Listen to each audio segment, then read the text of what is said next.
Hi friends, welcome to my channel. ఇవాళ మన వీడియోలో జీడిపప్పు చికెన్ పకోడాని ఎలా చేయాలో చూపిస్తాను. టేస్ట్ అనేది చాలా బాగుంటుందండి.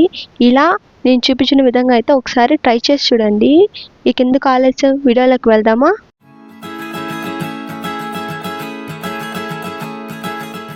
ముందుగా 1 kg చికెన్ని తీసుకొని చికెన్ని నీట్గా వాష్ చేసి ఒక బౌల్లోకి అయితే తీసుకోవాలి. బౌల్లోకి తీసుకున్న 1 kg చికెన్లో చిటికెడంత పసుపు, 2 టేబుల్ స్పూన్ల కారం అయితే వేసుకోవాలి. కారంని వేసుకున్న తర్వాత 1 టేబుల్ స్పూన్ అల్లంని, తగినంత సాల్ట్ని అయితే వేసుకోవాలి. సాల్ట్ని మీ రుచికి తగినంత అయితే వేసుకోండి. రుచికి సరిపడినంత సాల్ట్ని అయితే వేసుకున్న తర్వాత అందులోనే 2 టేబుల్ స్పూన్ల ధనియాల పౌడర్ని అయితే వేసుకోవాలి.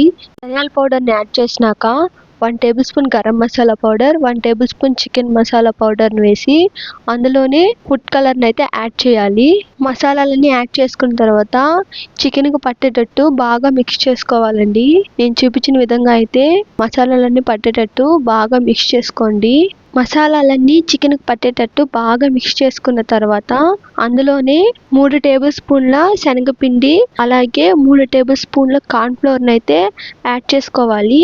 శనగపిండి, కార్న్ఫ్లోర్ని అయితే యాడ్ చేసుకున్న తర్వాత అందులోనే ఒక ఎగ్ని అయితే యాడ్ చేసుకొని ఇవన్నీ బాగా మిక్స్ అయ్యేటట్టు చికెన్కి పట్టేటట్టు బాగా కలుపుకోవాలండి. మీకు మా కంటెంట్ నచ్చినట్టయితే సబ్స్క్రైబ్ చేసుకొని వాళ్ళంటే సబ్స్క్రైబ్ చేసుకోండి. అలాగే పక్కనున్న గంట సింబల్ని అయితే క్లిక్ చేయండి. ఇలా నేను చూపించిన విధంగా బాగా మిక్స్ చేసుకున్న తర్వాత మినిమం 2 గంటల పాటు ఫ్రిడ్జ్లో అయితే పెట్టి మసాలాలన్నీ చికెన్కి ఎక్కేటట్టు ఉంచుకోవాలి.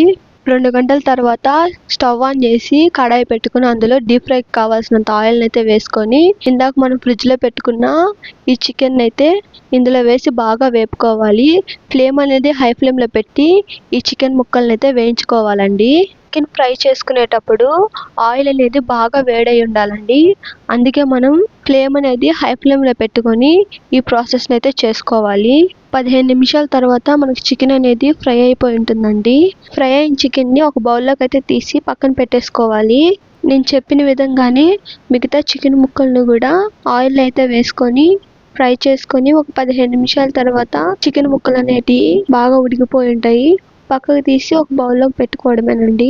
మీకు చికెన్ అనేది ఫ్రై అయిందని ఎప్పుడు తెలుస్తుందంటే ఆయిల్లో మనకు బాగా వేగిపోయినాక ఆయిల్లో బబుల్స్ అనేటివి తగ్గుతాయండి. అప్పుడే మనకి చికెన్ అనేది ఉడికినట్టు. స్టార్టింగ్లో మనం చికెన్ని వేసినప్పుడు బబుల్స్ అనేటివి పెద్దవిగా వస్తాయండి. ఇంకా లాస్ట్కి వచ్చే లోపలికి ఇలా చిన్న బబుల్స్ అయితే ఉంటాయి. అప్పుడే మనకు అర్థం అవుతుంది చికెన్ అనేది ఫ్రై అయిపోయిందని. ఇలా ఫ్రై అయిన చికెన్ని ఆయిల్ అనేది పీల్చుకునేటట్టు అరిటాకులో అయినా టిష్యూ పేపర్లో అయినా వేసుకొని పక్కన పెట్టుకోవడమే. చికెన్ పకోడాని పక్కన పెట్టేసుకొని పకోడా వేసుకున్న ఆయిల్లోనే కొన్ని జీడిపప్పులు, నిలువుగా కట్ చేసుకున్న 3 పచ్చిమిర్చి, కరివేపాకునైతే వేసి వాటిని కొంచెంసేపు బాగా ఫ్రై అవ్వనివ్వండి. ఫ్రై అయిన తర్వాత వాటిని ఇందాక మనం చికెన్ పకోడా చేసుకున్నాం కదా, ఆ చికెన్ పకోడాలు అయితే వేసేయండి. ఇంతేనండి, జీడిపప్పు చికెన్ పకోడా అయితే రెడీ. మీరు ఇలా ట్రై చేసి చూడండి, టేస్ట్ అనేది చాలా బాగుంటుంది. మీకు మా వీడియోస్ నచ్చినట్టయితే లైక్, షేర్, సబ్స్క్రైబ్ చేయడం మాత్రం మర్చిపోకండి. అలాగే పక్కనున్న గంట సింబల్ని అయితే క్లిక్ చేసేయండి. నేను ఎప్పుడైనా వీడియోస్ పోస్ట్ చేస్తే మీకు నోటిఫికేషన్ రూపంలో అయితే వస్తాయి. మీకు ఇంకా ఎలాంటి వీడియోస్ కావాలో కింద కామెంట్ సెక్షన్లో అయితే కామెంట్ చేసేయండి.